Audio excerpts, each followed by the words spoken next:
मरहूम शायर ने कहा था, मैंने कल भी वो जुमला दोहराया था कि सरहद पे तनाव है, लगता है देश में चुनाव है।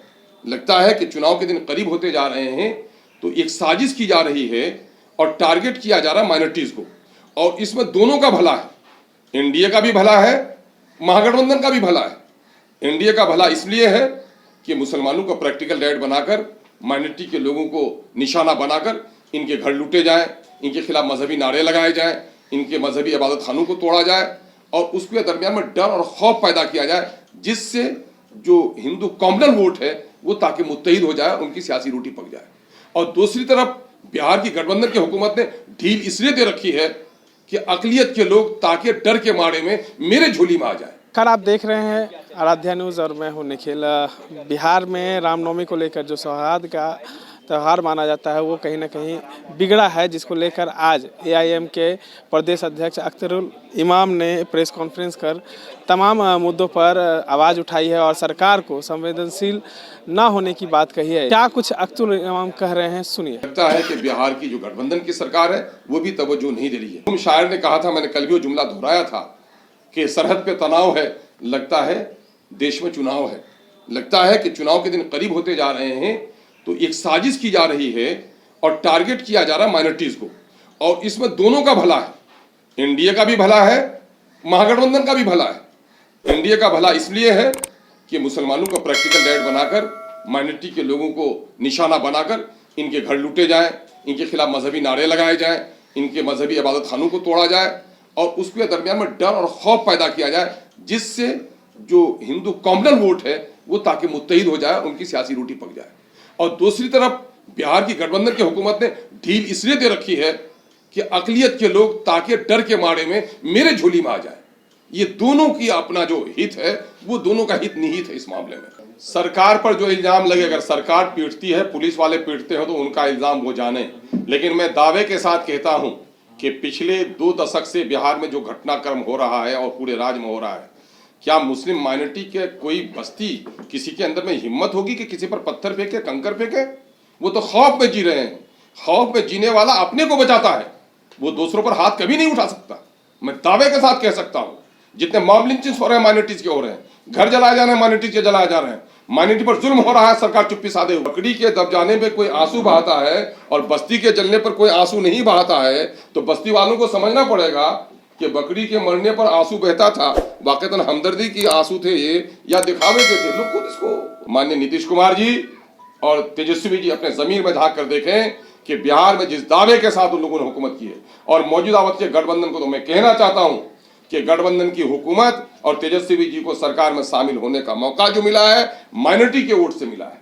भले ही हमारे पार्टी को तोड़कर वो बने, लेकिन माइनॉरिटी के लोगों का समर्थन मिला है, तभी वो गद्दी पर बैठे हैं। और माइनॉरिटी के मामले में अगर यही चुप्पी रही तो मैं समझता हूं कि आगामी दिनों में, लिए मैं बिहार सरकार से मुतालबा करता हूं कि बिहार सरकार फौरी तौर पर जो लोग मुजरिम हैं उसकी गिरफ्तारी करे और उनको करार वाकई सजा दे, और जो दुकानें जलाई गई हैं उन दुकानों का मुआवजा दे।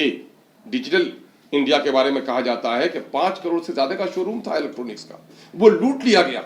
वो क्या करेंगे? भीख मांगेंगे? क्या करेंगे? बाद को गुंडे बनेंगे उनके बच्चे पेट पालने के लिए? सरकार उनको मुआवजा दे।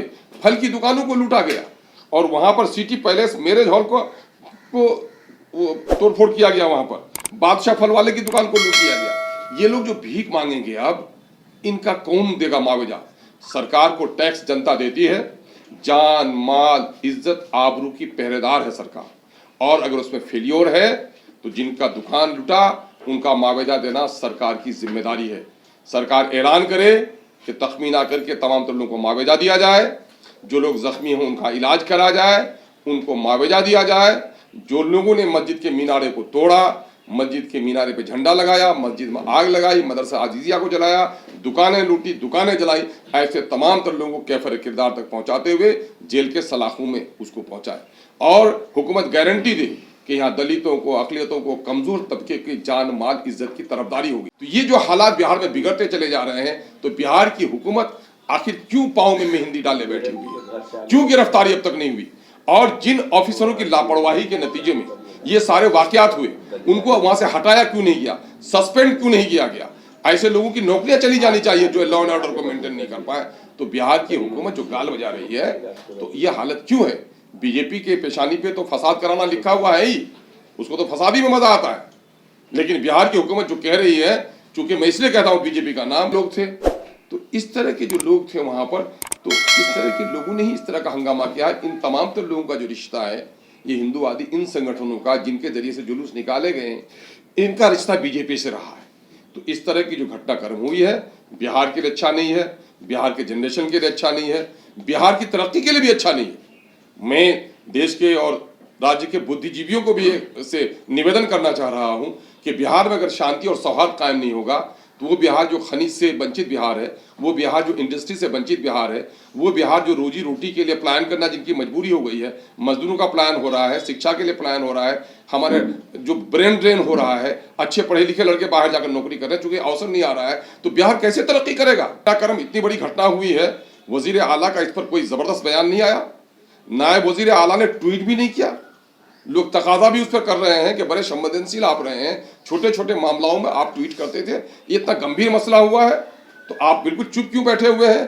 तो ना कि अख्तरुल इमाम जो हैं काफ़ी आक्रोशित हैं और लगातार सरकार पर तंज कस रहे हैं और सरकार से मुआवजा देने की मांग कही है। इस तमाम अपडेट्स के लिए बने रहे हमारे साथ। हमारे चैनल को सब्सक्राइब नहीं करें, सब्सक्राइब कर ले, बेल आइकन को दबा ले, फेसबुक कर ले। धन्यवाद।